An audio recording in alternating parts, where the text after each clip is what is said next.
Brother Nuri Muhammad. I am the student minister for the Honorable Minister Louis Farrakhan here in Indianapolis at Muhammad Mosque number 74.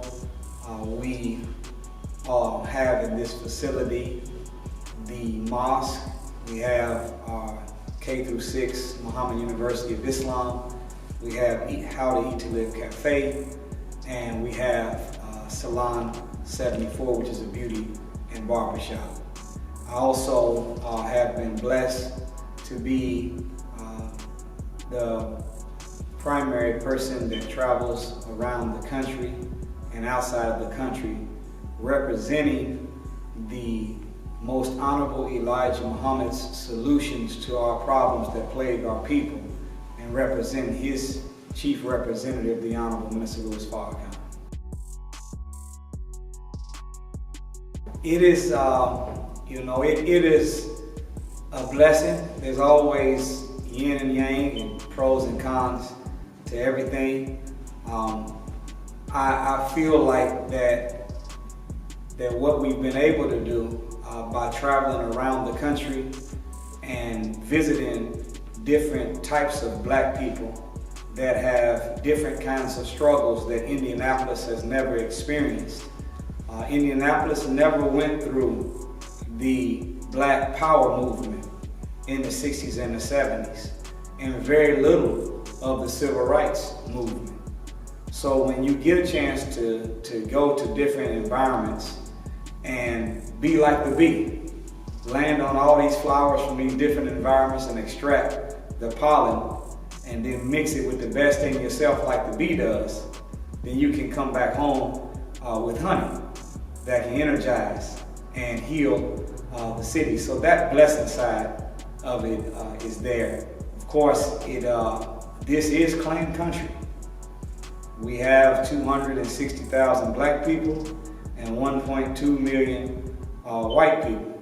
So it makes the challenge a little more difficult in Naptown than what you see that people are able to make in progress in predominantly black cities and towns. But it's all good.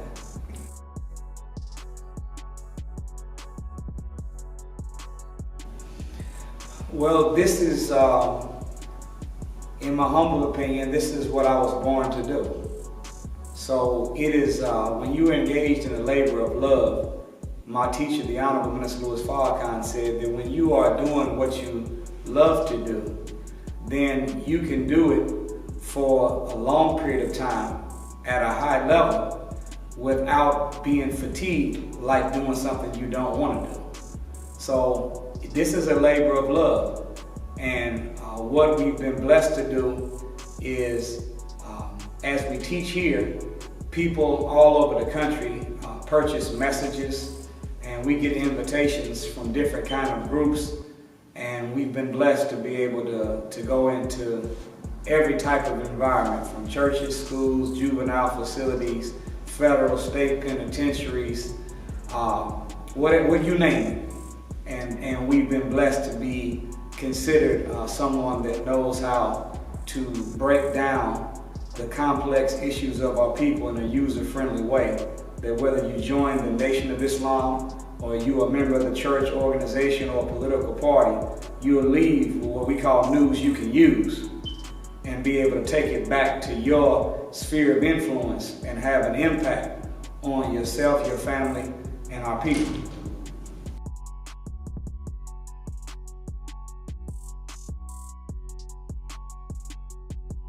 Well, we have always make a joke that you have to have in your possession at all times in this world an invisible, inflatable rostrum. Invisible and inflatable. He has to be with you everywhere you go. So we believe that the real temple of God, as Jesus said, is not a building made of mud and brick and mortar, but is the human body. So every individual really is a traveling temple, a mobile mosque, or a walking worship center. So wherever we find you at, we are going to strive to use that opportunity to teach and train. We've been blessed. We have a nice cadre of soldiers in our nation and in the city that go door to door every day, corner to corner, block to block, knocking on doors, interacting with people in cars, and offering them a message of liberation and salvation. So because of that, we have, as they would call it, troops on the ground.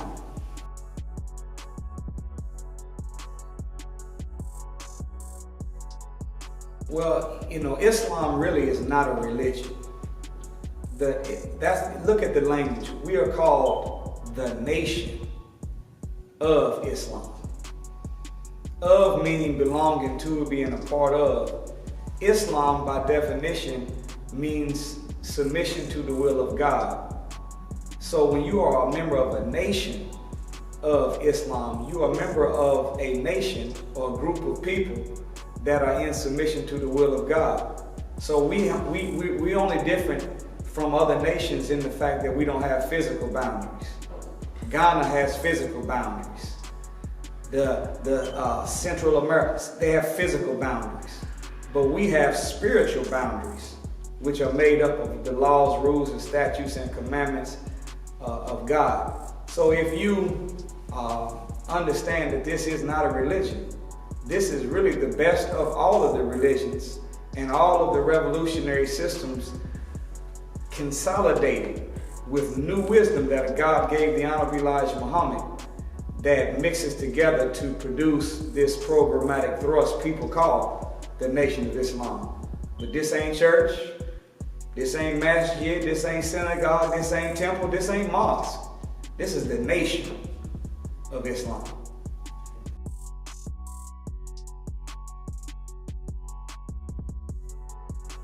Well, to make a long story short, I'm from Indianapolis. I'm from 40th and Boulevard, and when we were coming up in that neighborhood in the late 80s and early 90s, everybody sold dope.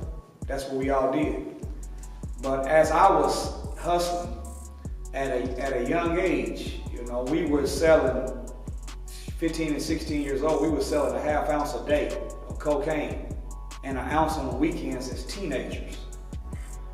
But I noticed that as I was doing what I was doing, I felt myself dying on the inside. But anybody that's ever been in the streets knows that it's just as hard to stop selling as it is to stop using. That's maybe why they call it crack rock, because they get two black people with one stone and one rock. One to make a fiend for the dope, the other to make a fiend for the money. So one day I was sitting on my porch, and a thought came to my mind. I wonder what the dope fiends were doing when they were my age. And this time I decided to move around. It didn't serve nobody, but I went to the trap house, the liquor store, interviewing people. And as I was interviewing all the brothers and the sisters that was on dope, almost all of them said that whenever they was my age, they was getting money like me selling dope. So it dawned on me that if I'm doing what they were doing when they were my age, then I'm en route to be doing what they're doing when I become their age. And the song wasn't out yet, but there's a song called Hell No, to the No No, to the No No. It wasn't out yet, but that was my mindset. So the only thing I knew to get right was go to church. And I started going to church, and I participated in all the Bible studies, all of the sessions, weekday services, 2 times on Sunday, but I did not feel like I was getting the power to resist the pull of the streets. And at the time, I had a girlfriend whose father was not in the nation, but was a sympathizer. And he had been introducing them to the teachings of the Honoree Elijah Muhammad. None of them joined. So she gave me 2 tapes by the Honorable Minister Louis Farrakhan in a book called Message to the Black Man. And I never read them, never listened to them, but every time we were on the phone, that's all she wanted to talk about, so I had to learn. And when I cracked it open, I said, this is how I've been believing all of my life. And at 17 years of age, I came into the nation in August the sister that introduced me to the nation came into the nation a few weeks later, and we got married when we were 19 years of age, and we just celebrated in July our 24-year wedding anniversary. That's how I got on this path, by way of trying to get right, trying to go the only way I know. It wasn't working, and then introduced to the teachings by the sister that was my childhood sweetheart that now has become my wife.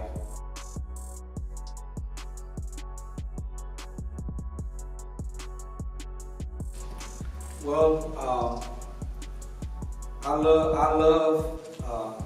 love my people. You know, that is the motivational force that is proper and appropriate for anything that you're doing. You have to have a love for what you do, and you have to have a love for who you're doing it for. My who you're doing it for is black people, and my other who you're doing it for is my teacher, the Honorable Minister Louis Farrakhan, and the God of the universe. So out of love for God, love for my teacher, and love for my people, I have that love. And I also love what I do in the sense of being able to teach and add value to our people's life in the most important way. Scripture says, as a man thinketh in his heart, so is he. Not as a man weareth, not as a man driveth, not as a man haveth in the pocket, but as a man thinketh. So the most important aspect of the human being is not their outfit, their car, their home, or their bank account. It's their mind. And to have a profession where you're able to help the minds of the people of God and please God at the same time is, in my humble opinion, the most rewarding job or function or purpose you could ever have. So I absolutely love black people, and I love my teacher, and I love the God that produced our people and my teacher, and I love teaching. So love, love, love, cubed.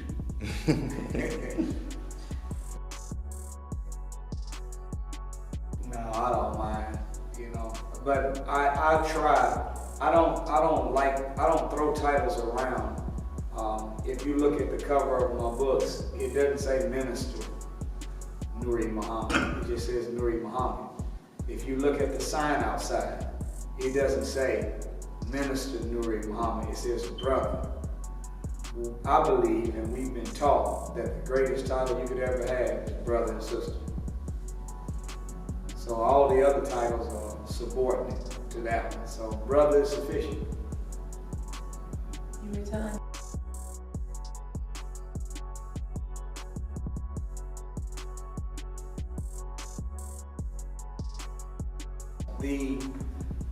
The books, of course, two of them are on relationships, and both of these books really are a result of positive peer pressure.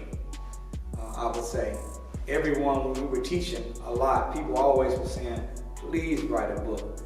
And it hurt to be invited around the country to speak to organizations, religious groups, churches, even Muslim community leadership inviting me.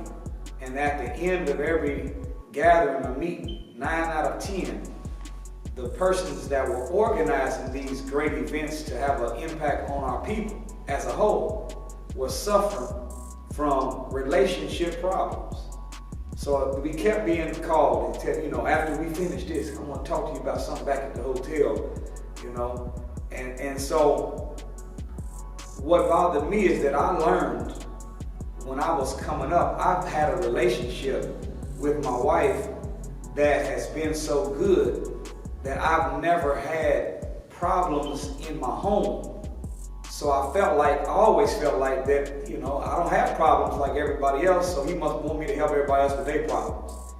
And the house is really, your home is supposed to be your spiritual recharge center. It's supposed to be a place you can unplug, especially as black people, from this wicked white supremacist world and come to a place where you can plug in to a pure source of love, that you can get peace and power from the man if you are a woman, and from that woman if you are a man. But if all of the times our people are fighting in the streets, in these organizations and movements, they gotta go home and they don't get a recharge, but they get drained. I have a saying that the last thing that a man wants to come home to after fighting in this world is to have to go round two with his own woman. And the last thing that a woman wants to go through after fighting in this world is to come home and find a man that ain't been fighting at all. So, if our domestic situations, if our marriages were better, if our homes were those spiritual recharge centers, then all of these revolutionaries and activists and organizers and spiritual teachers, they could be much more effective in the world affecting our people if their domestic situation was better. So as a result, we came out with a book called Before You Say I Do. And this is a book that's about mate selection. And we have on the back of the book that it says this: the mate you choose will either inspire you to grow into your greatness, or they'll confine you to complacency. They will either be your other half, or they'll make you half of yourself, so choose wisely. So that became the first book. And then of course, everybody said, well, look, I'm already married.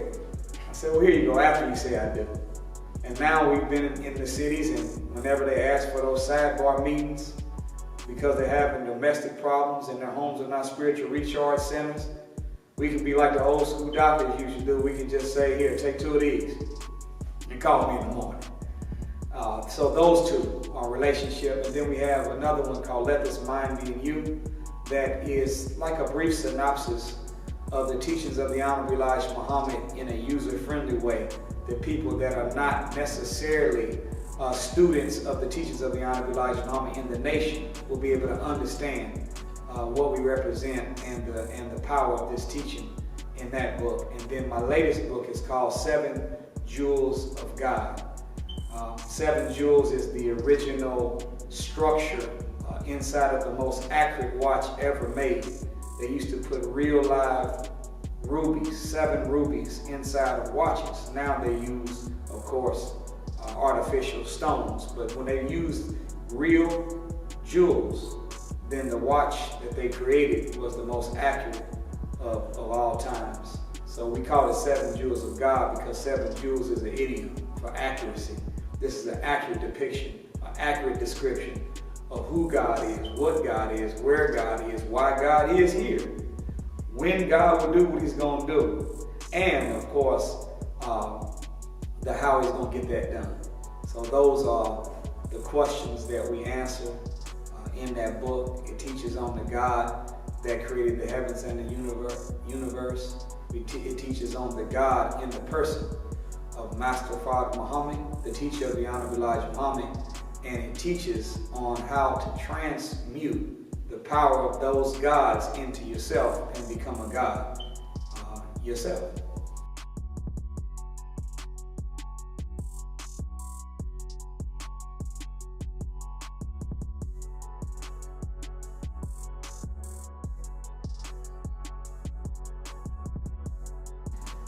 There's a song, I guess I shouldn't say that, but it's Wyclef and R. Kelly.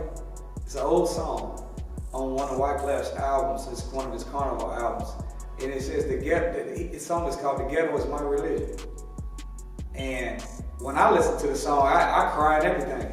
Because when you have love for your people, you can't be too clean and too edified to be willing to be in the trenches with your people. So, you know, I accept that. I want to be in the trenches with the people. You know, that's what we do. We're not like a fraternity or a sorority that go after the college student that's already doing good and then slap a brand on them or a color and claim that this is what we are because they were already something. we try to go after the worst of the worst and the people in the streets. And so the Honoree Elijah Muhammad, he said to us that my best followers are in the streets. In the streets means not in the nation yet, but also when you talk about a street person, you're talking about a hustler. A street person is a gangbanger. A street person is somebody that is living in the hood, in the trenches. So hip hop and urban publications has a magnetism for the most beautiful segment of our population, which are the people in the streets. So it was an easy thing to want to be a part of this that Midwest Lease is responsible for, because we want to be among the best of our people. And the best of our people are not downtown in the city county building or elected officials or college graduates. The best people among us is in the streets. So whatever we can do to get to them, we want to participate. Thank you. Thank you. Thank you. I hope that helped.